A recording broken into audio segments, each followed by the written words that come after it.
Welcome back to Aether Race. This is week 78, day 1. Start of Astra anima season. Let's take a look at our defenses. Alright, we got 3. This one just came in, so I haven't seen it. So let's take a look at Yung Chung.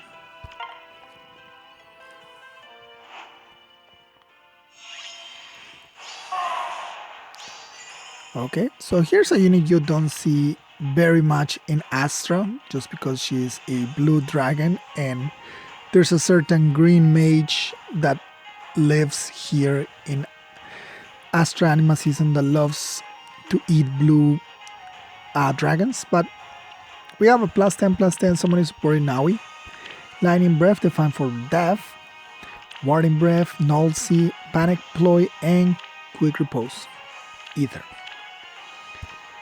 Then we have an out-of-season Azura, +5 flowers, Moonbow, Hone Speed 4, Guidance. We have an Altina, +5 flowers, with Reposition, Embracing, Attack, Rest. We have a Naga, with Reposition, Attack, Death Bond, and Death Rest Bond. And a Celica, +2 flowers, with Glimmer, Drawback, and Flashing Blade. So, because Soul Sophia's Desperation, she just hits 1, procs Flashing Blade with 50 speed, shouldn't be very difficult, and then hits you without Glimmer. Alright, so let's see how they go at it.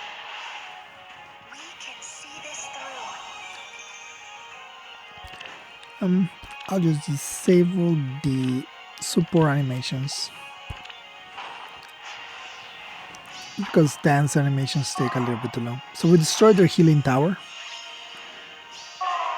so they have no way to recover that little bit of damage. And that Altina is gonna beat out my Sander. Sander does 0 damage. But is able to survive with 2 HP and retaliate. But fortunately, Vantage. So there goes my first, well, that's Tertiary number 2, but goes down one of my Tertiaries.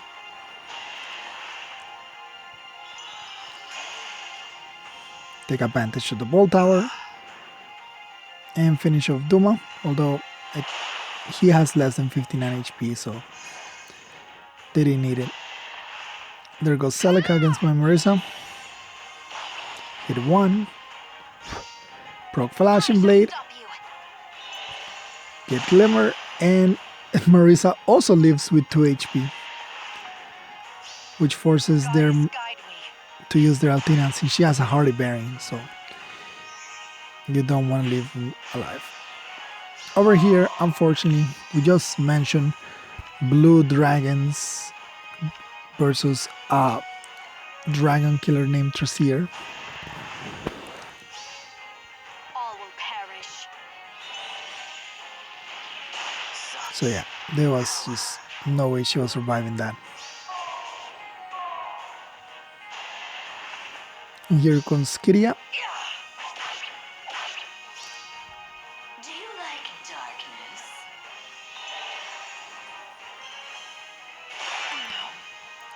And there goes their Altina, because Kyria is a monster.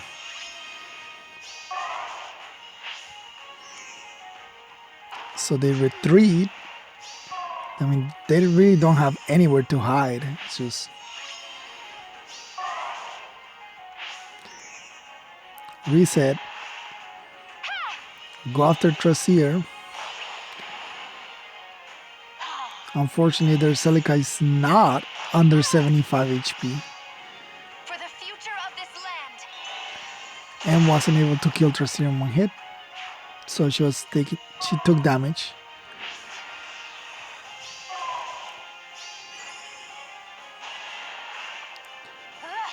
Kyria one-shots Azura. And now, before we see what happens to this Celica, she has -7 to all stats because she got buffed by Azura and put herself in panic manner, and she's also eating the Bright Shrine. So she only has 31 HP to my Sander's 26 speed, 31 to 26, but Sander's able to double her Sorry. because of the ARD speed rest.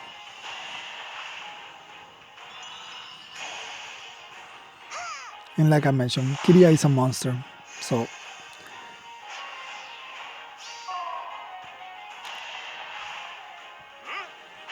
there goes Sander. Again, even though his rest sucks, that ARD's speed rest helps him a lot.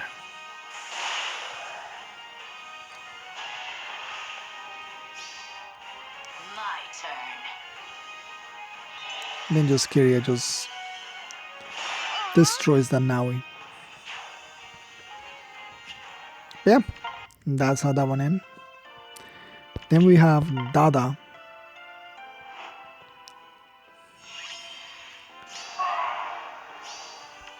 So here we have a +1 Celica with Flash and Blade drawback. We have a +1 Naga with Reposition and Drive Rest 1. We have a Soiree Ishtar with Mumbo, Desperation, Darting Blow. We have our first Edelgard that we encounter in the wild. Yeah, just Smite and Armor Blow 1. Why? I don't really get it. I mean, like defense +3 would be better because it works on both faces, but I guess that's all they got. And then we have a Hector. Sturdy stance, pivot. Right. So they just clear a little bit, get ready to move. Take some Duma damage. They don't have a healing tower.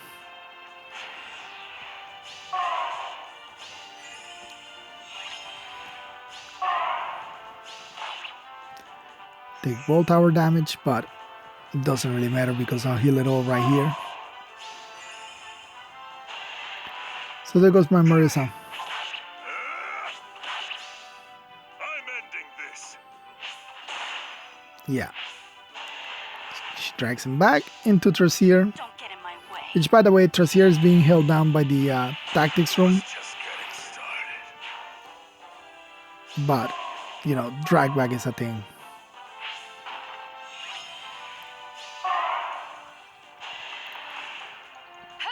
Celica is not fast enough to double my Marisa.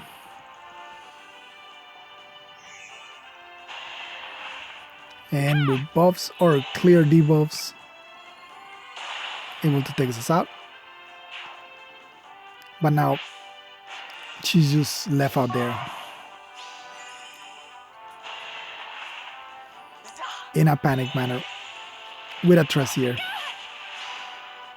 Won't you just die? She does survive with Miracle though, so...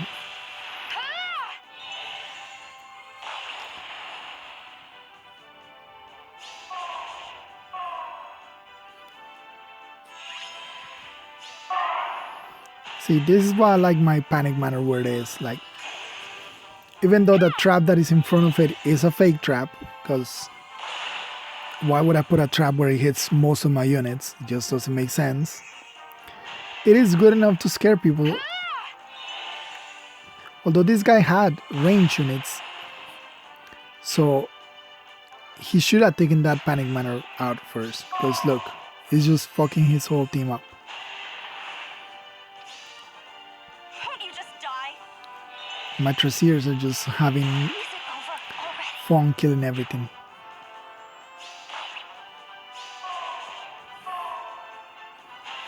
There's Sander just poops Celica in the head. I'm sorry.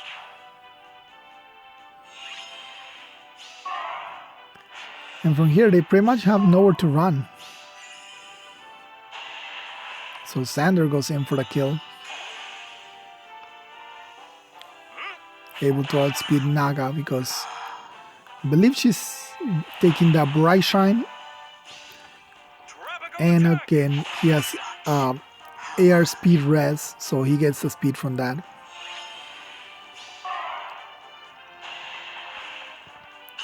Elgar misses the kill by 1.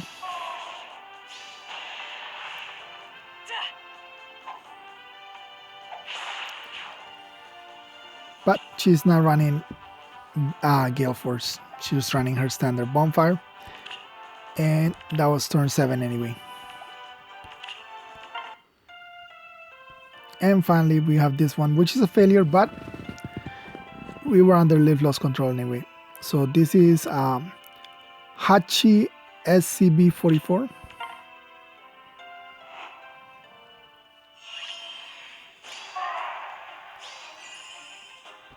Alright, we got a Narcian. Plus 10, plus 5 Spring Narcian. Give for Refine for Res. Drawback Ignis. War Flyers. Plus 1 Inigo with a Grom Blade. Life and Death, Wings of Mercy, Drive Death, and Death Blow. So Blade Tome Inigo, very interesting. We have another Blade Tome here with a plus 10, plus 10 Tarja, Close Counter, Low Attack Speed, Attack Smoke, Death Respawn, Reposition Glimmer.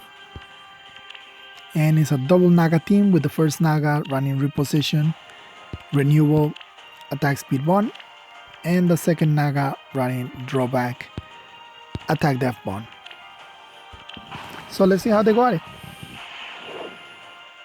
Alright. That trap is free to test. No healing tower again, so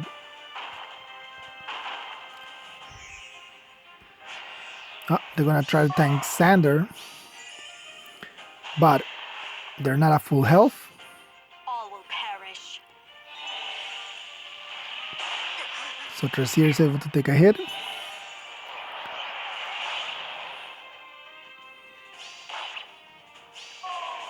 With the panic, Duma teleports in.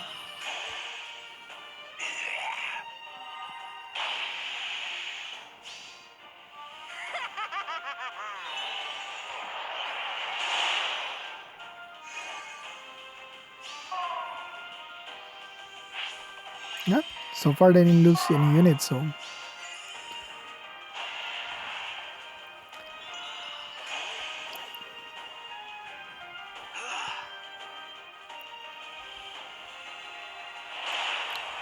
now if there's a unit in my team that gets killed the most, it is Duma.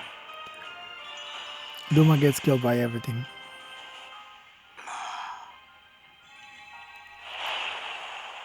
Marissa can't do anything against the Naga, so she goes down pretty easily.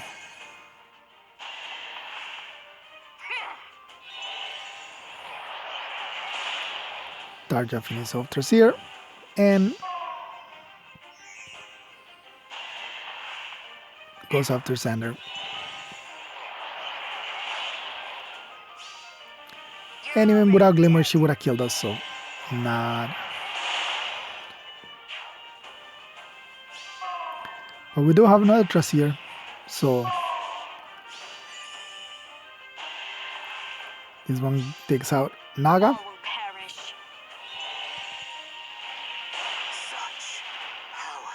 And here comes Kiria.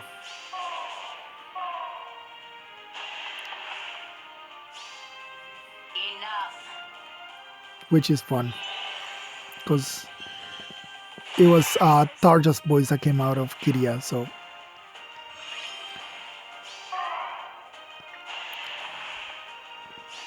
with Luna, Naga is able to kill us, but without it, we would have survived. So again, proving how insanely bulky Kiria is.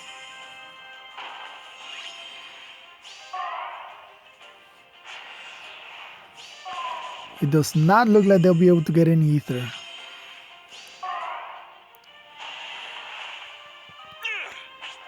Yep, they had to double team Tertier to take her out. So they win, but they lost 2 units and both Aether pods. And if we had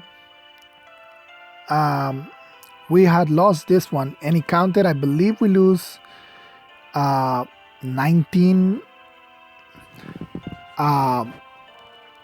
live, because we're running triple mythics, and triple mythics on defense don't score optimal. 2 mythics score optimal. Unlike, but on offense, which is what we're gonna be going next, we have our Naga. Since she's a bonus unit, we decide to summon and support her. She's running Reposition, Fury 3, and Speed Def 2. She's running Speed Def 2 so she can have enough rest, enough Def rest to pull Dark Shine away from Sotis.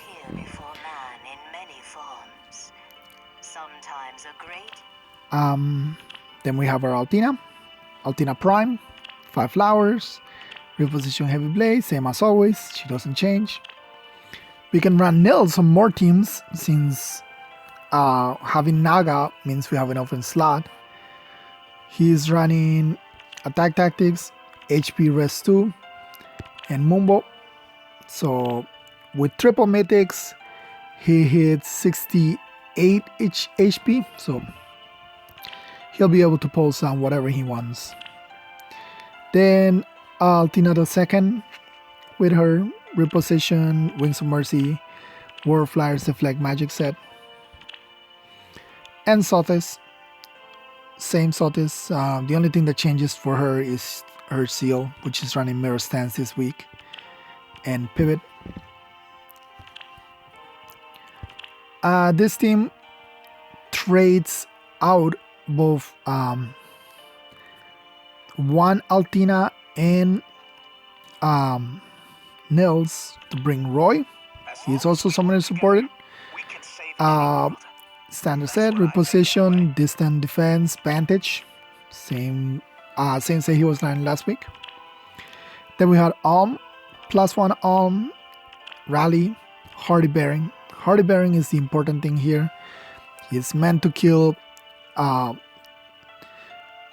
Vantage units and Ikes and stuff like that. This team trades those two out for Grima, +6/+5 with Reposition on time, dull range, attack, and rest smoke. And Julia, +1, Reposition, Swift Stance. This team drops everything else, but it brings the second Altina. So this is for triple mythics with my 2 summoner supported units, in case I need to dual tank something. And because Altina is also a tank, so she can do a triple tank. And because Naga is bonus stats, this team can tank multiple sets at once. And of course my standard flyer team with Altina and Grima as the 2 tanks. They can switch between each other. My +10 Raisin, I finally have him a +10. It took me forever to get him to +10, but he's finally here. He runs Scutcheon, Wings of Mercy, War Flyers, and Close Guard for support. He is there to support everybody else. Yep, that's my teams for this week. They may change, especially because I would have liked to put Nils in more teams. I did have in another team, but I had to change it out. But yeah, like these 2 teams, I might play with them depending on what I see that are the trends for this week. So let's get started. We did double up, so we're not gonna mess up like last week.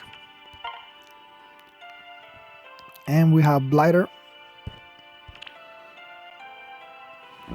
All right.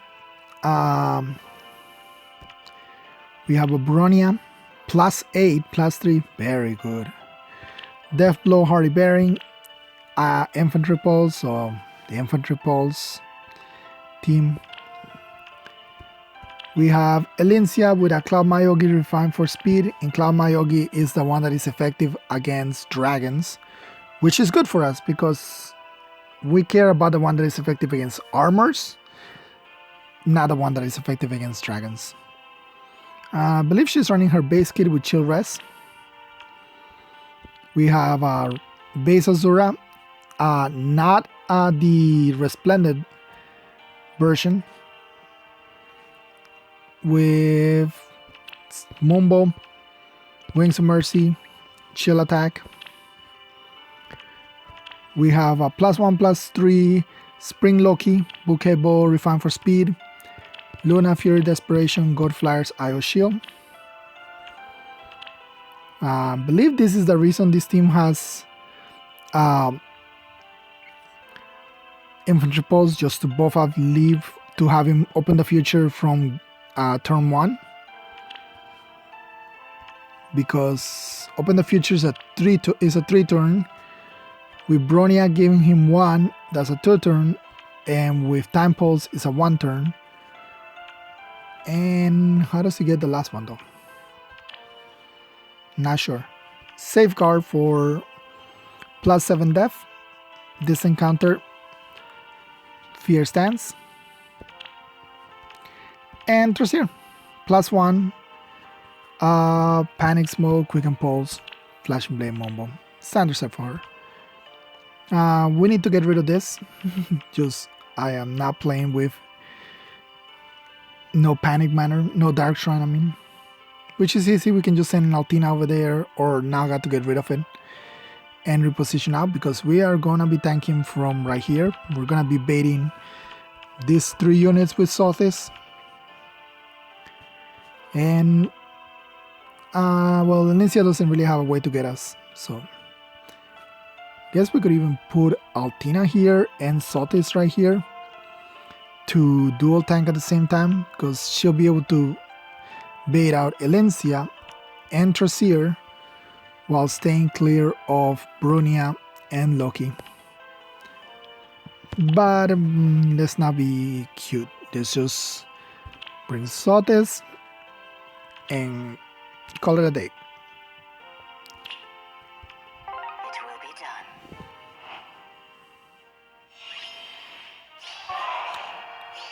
And like I said, I need to go get that over there.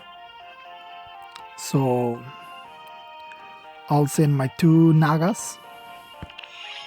I mean my 2 Altinas to go and get this over here. You have my trust. With utter certainty. Alright. A fine evening. What do you need? It will be done.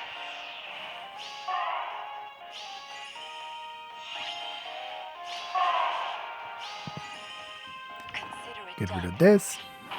You have my trust. Bring you out. A time to celebrate. Sothis. Okay. Dancer. And that's it.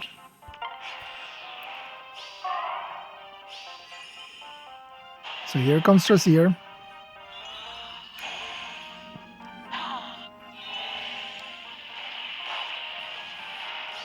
I mean, in order for you to double Sothis, you need to have 61 speed. And if she's being chilled, you need to have let me see, that's 41 plus 4. So you need to have like 51 speed to be able to double her, which, yeah, you're not doubling my Sothis.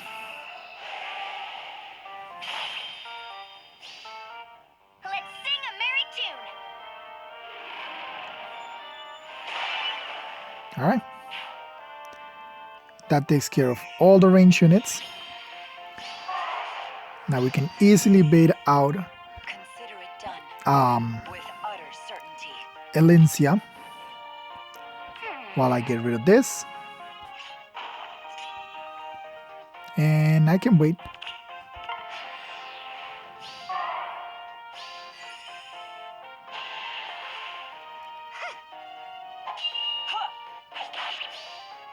No backing down. because there should be no dance. And we can take out Leaf.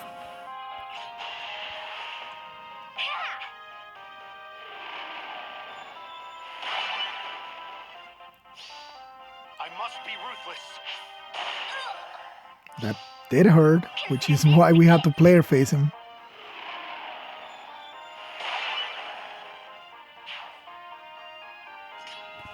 We Dancer. Take the Aether. Take this Aether. And game over.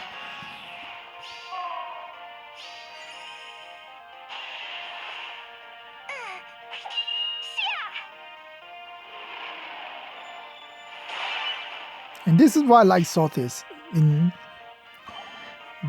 She's a very difficult unit to double. So that's why usually I'm only afraid of like very, very few units. Like Dancer Micaiah, Kyria, Lysithia, a Celica could be dangerous. Like red mages, Tarja would, if she has buffs on her. So red mages are the one thing that I Sothis fears. Everything else is just like, come at me, bro.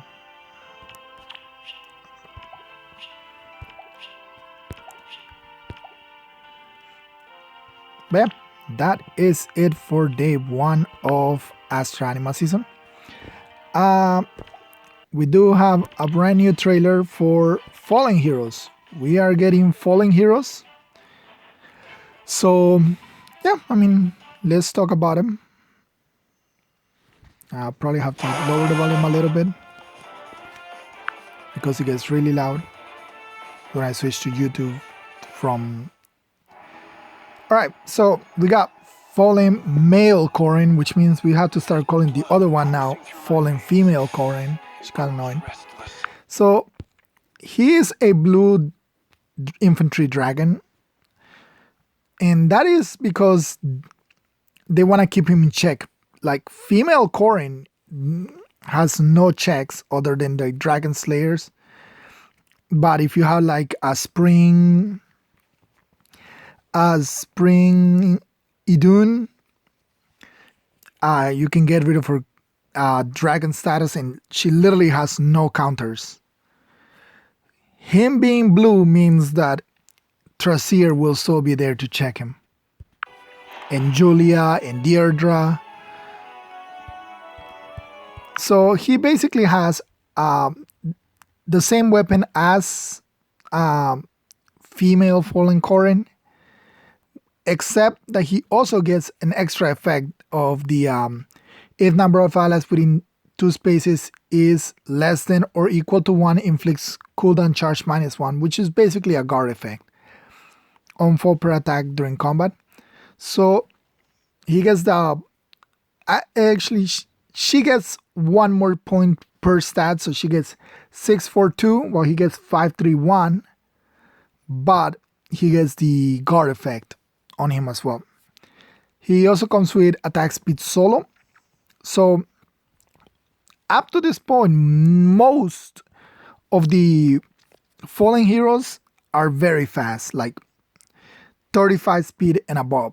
So I expect him to have 38 speed and above, especially with a solo skill and the brutal breath, raw speed def. Yeah, expect him to be super fast.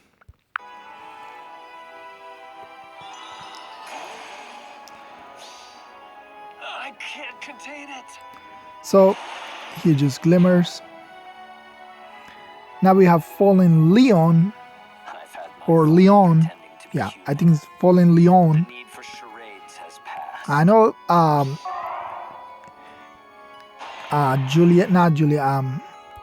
Erika says it in one of her conversations, or maybe Efren says it in the duo one.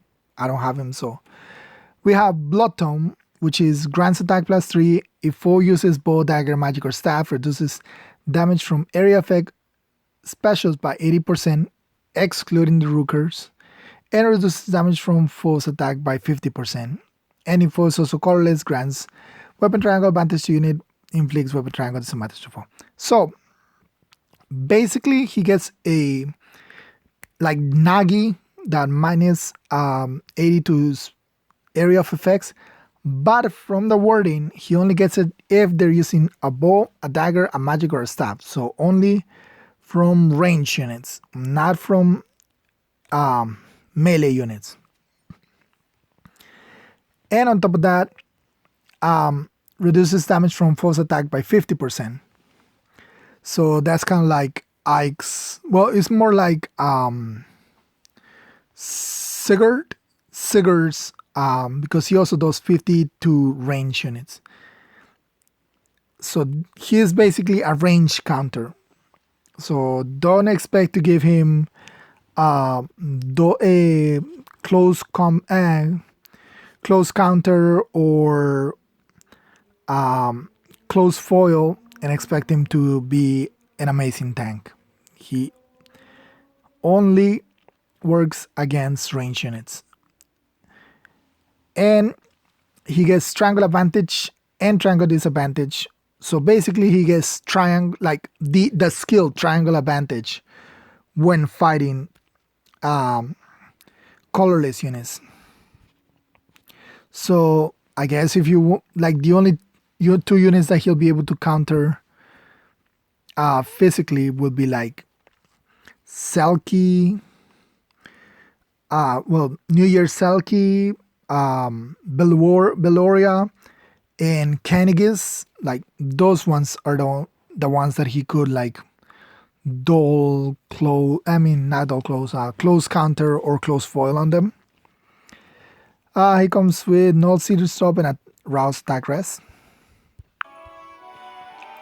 So here we just saw him take a hit from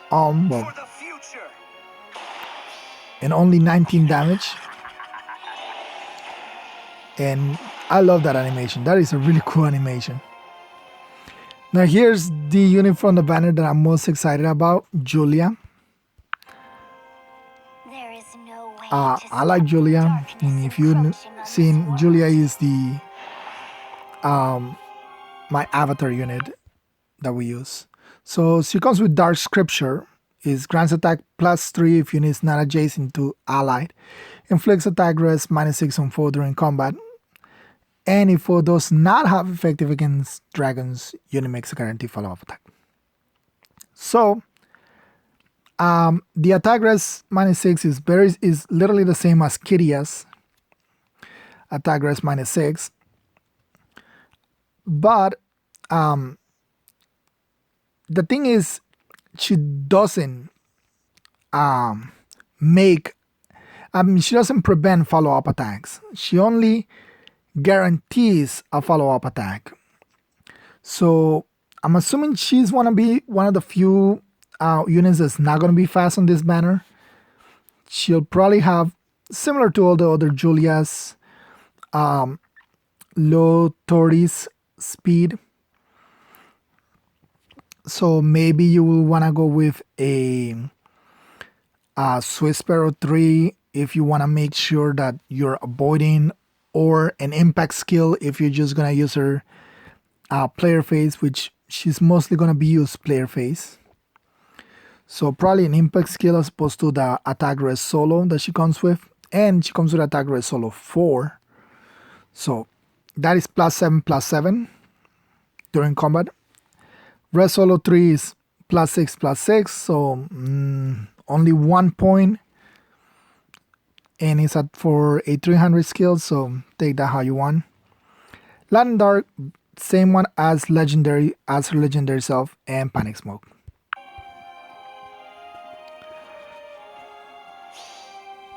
So Iceberg does 78 damage right here. We know Iceberg is 50% off res, so 78 is 23, so she has 46 res right there.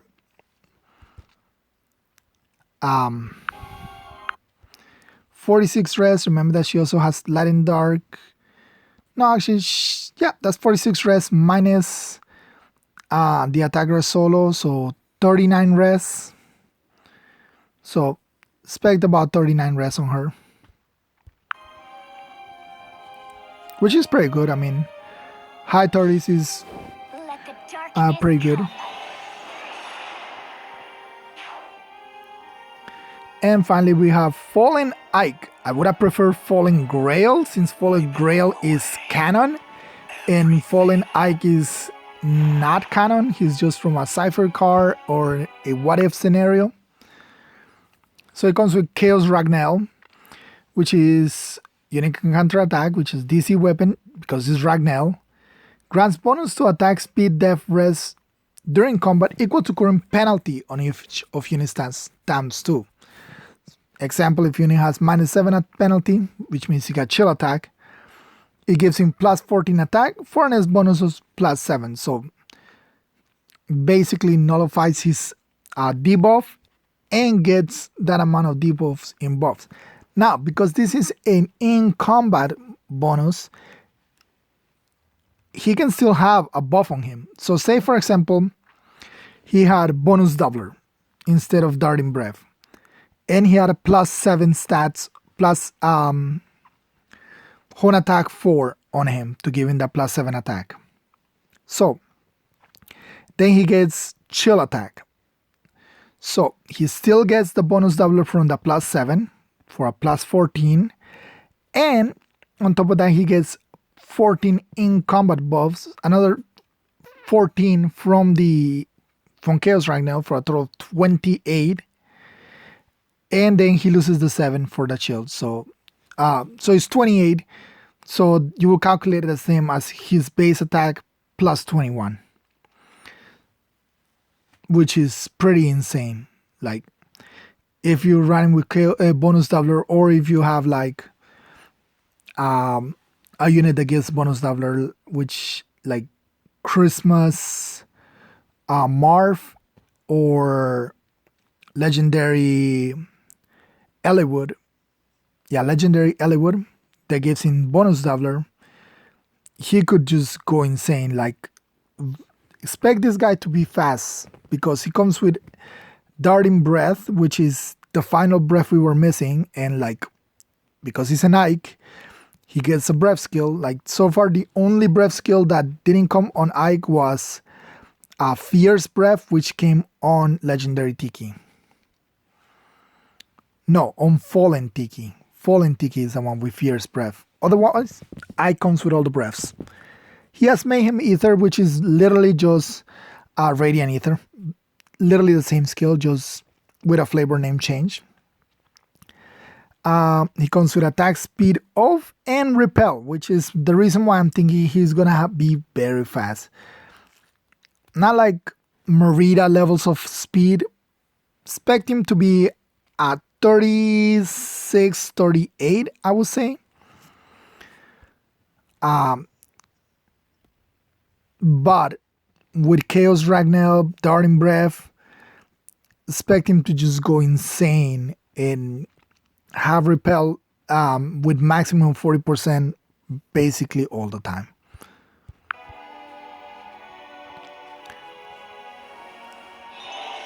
So here he gets attack. He does take 17 damage from that green mage. So expect his rest to be low. Like low 20s.